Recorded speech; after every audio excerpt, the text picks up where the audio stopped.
ಎರಡು ದಿನ ಸುಮ್ಮನೆ ಇದ್ರೂ ಕೂಡ ಮೂರನೇ ದಿನ ಕೆ.ಎನ್. ರಾಜಣ್ಣ ಅವರು ಒಂದು ಬಾಂಬ್ ಅಂತೂ ಖಂಡಿತವಾಗ್ಲೂ ಸಿಡಿಸ್ತಾರೆ ಅನ್ನುವಂಥದ್ದು ಎಲ್ಲರ ಒಂದು ಊಹೆ. ಅದೇ ಥರ ಸೈಲೆಂಟ್ ಆಗಿದ್ದಂಥ ಮಾಜಿ ಸಚಿವರು ಈಗ ಮತ್ತೊಂದು ಸ್ಟೇಟ್ಮೆಂಟ್ ಬಾಂಬ್ ಸಿಡಿಸಿದ್ದಾರೆ. ರಾಜ್ಯದಲ್ಲಿ ಫ್ರೀ ತಗೊಂಡವರು ಲೋಕಸಭೆಯಲ್ಲಿ ನಮಗೆ ಮತ ಹಾಕಿಲ್ಲ. ಫ್ರೀ ತಗೊಂಡ ಮಹಿಳೆಯರು ನಮಗೇನಾದರೂ ಮತ ಹಾಕಿದ್ದಿದ್ರೆ ಅವು ಇನ್ನಷ್ಟು ಹೆಚ್ಚಿನ ಸ್ಥಾನವನ್ನು ಗೆಲ್ತಾ ಇದ್ವಿ.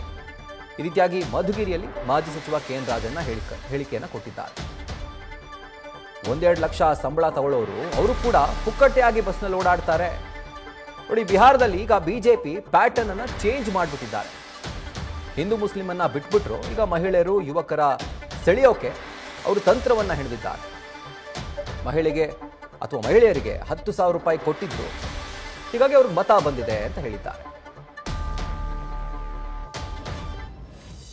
ಒಂದಾದ್ಮೇಲೆ 11 ಕೂಡ ಇನ್ನೂ ಸಾಕು ಅಂತಾರೆ. ಸಂತೋಷ, ನನಗೆ ಅದಕ್ಕೆ ಆಕ್ಷೇಪಣೆ ಇಲ್ಲ. ನಮ್ಮ ಸರ್ಕಾರದ ಉದ್ದೇಶ ಪ್ರತಿಯೊಬ್ಬ ನಾಗರಿಕರಿಗೂ ಕೂಡ ಸೌಲಭ್ಯಗಳು ಅವರ ಒಂದು ಅನುಕೂಲಕ್ಕೆ ತಕ್ಕಂತೆ ದೊರೆಯಬೇಕು ಅಂತಕ್ಕಂಥದ್ದು ನಮ್ಮ ಸರ್ಕಾರದ ಉದ್ದೇಶ. ಇದರಲ್ಲಿ ಏನು ಬಸ್ಸಲ್ಲಿ ತಿರುಗಾಡೋರು, ಈಗ ನಮ್ಮ ರೆಡ್ಡಿ ಅವರು, ನಮ್ಮ ಸಿದ್ದರಾಮಯ್ಯನವರು ಫ್ರೀ ಬಸ್ಸು ಪಾಸ್ ಹೆಣ್ಮಕ್ಳಿಗೆ ಏನ್ ಸ್ವಾಮಿ, ಅವರೆಲ್ಲ ಓಟ್ ಹಾಕಿದ್ರೆ ಪಾರ್ಲಿಮೆಂಟ್ ಸೋಲ್ತಾನೆ ಇರಲಿಲ್ಲ. ನೀವು ಹಾಕಲೇ ಇಲ್ಲಲ್ಲ, ಎಲ್ಲರೂ ಹಾಕಿಲ್ಲ ಅಂತಲ್ಲ.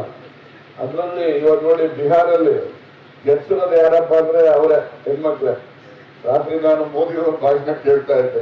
MOI ಅಂತಂದ್ರೆ ಮೊದಲು ಮುಸ್ಲಿಮ್ಸು ಯಾದವರು ಅಂತ ಮಾಡ್ತಾ ಇದ್ರು. ಈಗ MOI ಅಂದ್ರೆ ಮಹಿಳೆಯರು ಮತ್ತೆ ಯುವಕರು ಅಂತೇಳಿ ಹೊಸ ಒಂದು ವ್ಯಾಖ್ಯಾನವನ್ನ ನನ್ನ ಮೋದಿಯವರು ಹೇಳ್ತಾ ಇದ್ರು. ಹಾಗಾಗಿ ಮಹಿಳೆಯರು ಏನಿದ್ದಾರೆ ಅವರಿಗೆ ನಮ್ಮ ಸರ್ಕಾರದಲ್ಲಿ ಕೊಟ್ಟಷ್ಟು ಬೆನಿಫಿಟ್ಸ್ ಯಾರಿಗೂ ಕೊಟ್ಟಿಲ್ಲ. 2,000 ಕೊಡೋದು ದುಡ್ಡು ಮಹಿಳೆಯರಿಗೆ ಕೊಡೋದು, ಪುರುಷರು ಕೊಡ್ತಾ ಇಲ್ಲ. ಬಸ್ಸು ಪುಕ್ಸಟ್ಟೆ, ಎಲ್ಲಿಂದ ಎಲ್ಲಿ ಬೇಕಾದ್ರೂ ಹೋಗ್ಬೋದು, ಯಾರು ಬೇಕಾದ್ರೂ ಹೋಗ್ಬೋದು. 1 ಲಕ್ಷ 1.5 ಲಕ್ಷ ಸಂಬಳ ತಗೋತೀರಿ ಹೆಣ್ಮಕ್ಳು ವಿಧಾನಸೌಧದಲ್ಲಿ, ಪುಕ್ಸಟ್ಟೆ ಬಸ್ಸಲ್ಲಿ ಬರ್ತಾರೆ. You are all very strong. At the same time you people should be very reliable also. You people should establish it. Okay, anyway ಇರ್ಲಿ, ಪಾಪ ಅವರು ಎಲ್ಲ ನಮ್ಮನೆ ಬೇರೆ. ಅದು ವಾಸ್ತವಾಂಶ ಕೆಲವೊಮ್ಮೆ ಹೇಳುವಂತ ಕಾಲದಲ್ಲಿ ನಾವು ಎಲ್ಲೆಲ್ಲೋ ಹೇಳೋಕೊಂಡು ಹೋಗ್ತೀವಿ. ಅದರಿಂದ ಮೇಲೂ ಹಾಕತ್ತೀವಿ, ಕೆಲವೆಲ್ಲ ಮೇಲೂ ಹಾಕ್ತೀವಿ. ಅದರಿಂದ ಮೇಲೆ ಹಾಕೊಳ್ಳಿ ಕೆಳಗೆ ಹಾಕೊಳ್ಳಿ, ಯಾವಾಗಲೂ ರಾಜಣ್ಣೆ ಇದ್ದಾರೆ. ಅದಲ್ಲೇ ಏನೇ ಇರಲಿ, ಆದ್ರೆ ನಮ್ಮ ಸರ್ಕಾರ ಅಧಿಕಾರಿಗೆ ಸನ್ಮಾನ್ಯ ಸಿದ್ದರಾಮಯ್ಯವರ ನೇತೃತ್ವದಲ್ಲಿ, ಅದರಲ್ಲೂ ಸಾರಿಗೆ ಇಲಾಖೆ ಸನ್ಮಾನ್ಯ ರಾಮಲಿಂಗಾರೆಡ್ಡಿ ಅವರ ನೇತೃತ್ವದಲ್ಲಿ ಕೆಲಸ ಮಾಡ್ತಕ್ಕಂಥ ಸಂದರ್ಭದಲ್ಲಿ ನಾವು ಇಷ್ಟೆಲ್ಲ ಅನುಕೂಲಗಳನ್ನ ಗ್ರಾಮೀಣ ಭಾಗದ ಜನತೆಗೆ ಮಾಡ್ತಕ್ಕಂಥದ್ದು. ಮತ್ತೆ ವಿಶೇಷವಾಗಿ ಮಹಿಳೆಯ ಜೊತೆಯಲ್ಲಿ ವಿದ್ಯಾಭ್ಯಾಸ ಮಾಡ್ತಕ್ಕಂಥ ಮಕ್ಕಳಿಗೂ ಅಷ್ಟೇ. ಇವತ್ತು ಎಲ್ಲ ಮಕ್ಕಳು ಕೂಡ ಪುಸ್ತಕ ಬಸ್ಸಲ್ಲಿ ಬರ್ತಾರೆ, ಕಾಸಿಂದಲೂ ಬರ್ತಾರೆ, ಇಲ್ಲಿಯಲ್ಲೂ ಬರ್ತಾರೆ. ಕಾಸಿಂದ ಬಂದದ್ದು ಸರಿ ಇಲ್ಲ ಕಾನೂನು ಪ್ರಕಾರ. ಆದರೂ ಕೂಡ ಗ್ರಾಮೀಣ ಭಾಗದಲ್ಲಿರ್ತಕ್ಕಂಥ ಮಕ್ಕಳು ವಿದ್ಯಾವಂತ ಆಗಬೇಕು ಅಂತಕ್ಕಂಥ ದೃಷ್ಟಿನಲ್ಲಿ ಅಂತಹ ನಿಯಮಗಳನ್ನ ಎಲ್ಲವನ್ನು ಕೂಡ ಸಡಿಲ ಮಾಡ್ತಕ್ಕಂಥದ್ದು ಕೂಡ ಈ ಸಂದರ್ಭದಲ್ಲಿ ಆಗಿದೆ ಅಂತಕ್ಕಂಥದ್ದು. ಮತ್ತೆ ಖಾಸಗಿ ಬಸ್ ಮಾಲೀಕರು ಕೂಡ ಬಹಳ ಸಂತೋಷದಿಂದ ಸಹಕಾರವನ್ನು ಕೊಡ್ತಾ ಇರ್ತಕ್ಕಂಥದ್ದು. ಮೊದಲು ಕೆಲವು ಖಾಸಗಿ ಬಸ್ ಮಾಲೀಕರು ಇಲ್ಲಿ ಡಿಪೋ ಬರ್ತಕ್ಕಂಥದ್ದಕ್ಕೆ ಅವ್ರದ್ದೇ ಆದಂತಹ ವ್ಯಾಖ್ಯಾನ ಮತ್ತೆ ವಿರೋಧಗಳನ್ನ ವ್ಯಕ್ತಪಡಿಸ್ತಾ ಇದ್ರು. ಆ ನಂತರ ಅವರೆಲ್ಲರೂ ಕೂಡ ಬಹಳ ಸಂತೋಷದಿಂದ ಸ್ವಾಗತನೂ ಕೂಡ ಮಾಡಿದ.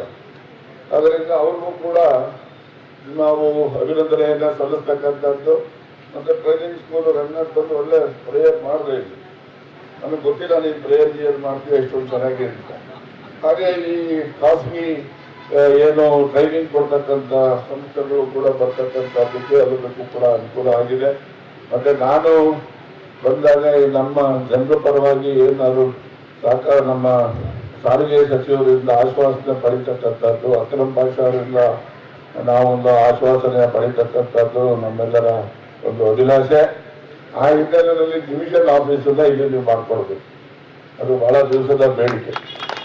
ಅದಕ್ಕೋಸ್ಕರ ಪಕ್ಕದ ಜಾಗನೂ ಕೂಡ ಇಟ್ಟಿದ್ದೀವಿ. ಆ ಹಿಂದೆ ಡಿಪೋ ಮಾಡೋವಾಗಲಿಂದ ಪಕ್ಕದ ಜಾಗನೂ ಕೂಡ ಇಟ್ಟಿದ್ದೀವಿ. ನ್ಯೂಸ್ ಫಸ್ಟ್, ನಿರ್ಭೀತಿಯಿಂದ ನಿಮ್ಮ ಪರವಾಗಿ.